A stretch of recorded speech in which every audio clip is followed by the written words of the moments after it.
அனைவருக்கும் வணக்கம். இப்போ நீங்க பார்த்துட்டு இருக்கிற பதிவு வந்து தேன் வாழை 2ஆம் கால் பற்றிய பதிவு. ஆக்சுவலா 2ஆம் கால் விட்டு ஒரு நமக்கு 4 மாசம் ஆச்சு. அதோட growth தான் இப்போ பார்த்துட்டு இருக்கீங்க. நம்ம இந்த தடவை என்ன பண்ணோம் அப்படின்னா வந்து யூசுவலா வந்து எல்லாரும் வாழை வந்து குளத்தள்ளி வெட்டினதுக்கு அப்புறம் பக்கம் விடுவீங்க. நம்ம வந்து இந்த தடவை வந்து வாழை வந்து குளத்தள்ளி ஈன ஸ்டார்ட் பண்ணும் போதே வந்து நம்ம பக்கம் விட ஆரம்பிச்சிட்டோம். ஏன்னா வந்து ஒரு கொஞ்சம் ஏர்லியர் ஸ்டேஜ்ல வரட்டும் அப்படின்னு. அப்புறம் 75% வாழை வந்து நம்ம முதற்கட்ட அறுவடை முடிஞ்சதுக்கு அப்புறம் நமக்கு வளர்ப்புக்கு விட்ட பக்கனை வந்து என்ன பண்ணோம் அப்படின்னா ஈவனா வர்றதுக்கு வேண்டி எல்லாமே வந்து நம்ம ஈவனா அறுத்து விட்டோம்னு சொல்லலாம். அடுத்தது வந்து பாத்தீங்கன்னா முதற்கட்ட வாழை வந்து கம்ப்ளீட்டா வெட்டி முடிச்சதுக்கு அப்புறம் நம்ம விட்ட பக்கன் தவிர மீதி இருக்கிற பக்கனை வந்து ஆள் வச்சு நம்ம வந்து குத்தி எடுத்துட்டோம்.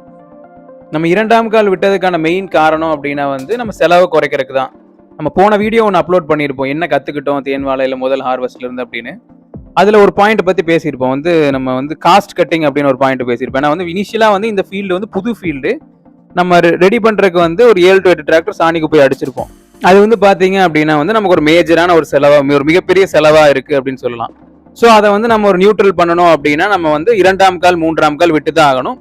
எனக்கு தெரிஞ்சு இந்த தடவை வந்து 2ஆம் கால் வந்து ஒரு 4 monthsோட growth எவ்வளவு இருக்கு அப்படின்னா ஒரு நல்லா தான் வருங்கிறது நம்மளோட ஒரு பிலீஃபா இருக்கு.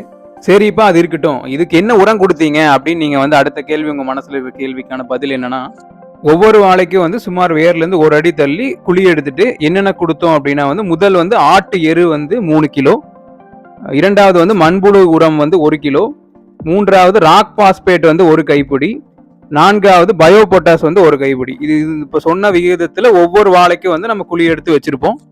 இது போக அடிஷ்னலா நம்ம யூஸ்வலா கொடுக்குற வந்து நம்ம ட்ரிப்ல வந்து பாத்தீங்கன்னா லிக்விட் ஃபர்டிலைசர்ஸ் வந்து கொடுத்துட்டு இருப்போம். 10 days ஒன்ஸ்க்கு வந்து பஞ்சகாவியம், மீன் அமிலம், பயோசைம், பயாலஜிக்கல் பூஸ்ட், இஎம் கரைசல். இப்போ சொன்ன 5ல் ஏதோ ஒன்று வந்து 10 days ஒன்ஸ் வந்து நம்ம சைக்கிளிக்காக மாற்றி மாற்றி கொடுத்துட்டு இருப்போம். நம்ம கொடுக்குற உரம் வந்து இவ்வளோதான். இதை தவிர நம்ம வேற எந்த உரம் கொடுக்கறதில்ல. இது போக அடிஷ்னலாக நம்ம இன்னொரு ஃபீல்டில் வந்து தேன் வாழை 3ஆம் கால் விட்டுருக்கோம். ஸோ அதுவுமே இன்னும் போஸ்ட் பண்ணல. ஸோ நெக்ஸ்ட் வீடியோவில் வந்து 3ஆம் கால் எப்படி வந்திருக்குங்கிறத வீடியோ பார்க்கலாம். அது போக காமனாக நம்ம லிக்விட் ஃபர்டிலைசர்ஸ் வந்து நம்ம பஞ்சகாவியம், மீன் அமிலம், பயோசைம், பயாலஜிக்கல் பூஸ்ட், இஎம் கரைசல், இந்த 5மே வந்து நம்ம லிக்விட் ஃபர்டிலைசர் ட்ரிப்பில் கொடுக்குறோம். ஸோ அதை பற்றின ஒரு வீடியோ, தனி வீடியோ பார்க்கலாம். ஃபைனலாக வந்து பப்பாளிக்கு வந்து நம்ம 15வது நாள் விசஸ் 30வது நாள் வீடியோ போட்டிருப்போம். அதுக்கப்புறம் நம்ம பப்பாளி பற்றி எந்த பதிவும் போடல. ஸோ இதுவும் வந்து ஒரு பதிவாக வந்து நான் நெக்ஸ்ட் இதில் அப்கமிங் இதில் பப்பாளி பற்றி இப்போ என்ன ஸ்டேட்டஸில் இருக்குது, கரண்ட்டாக எப்படி இருக்குங்கிறத ஒரு வீடியோ தனியாக அப்லோட் பண்ணுறேன்.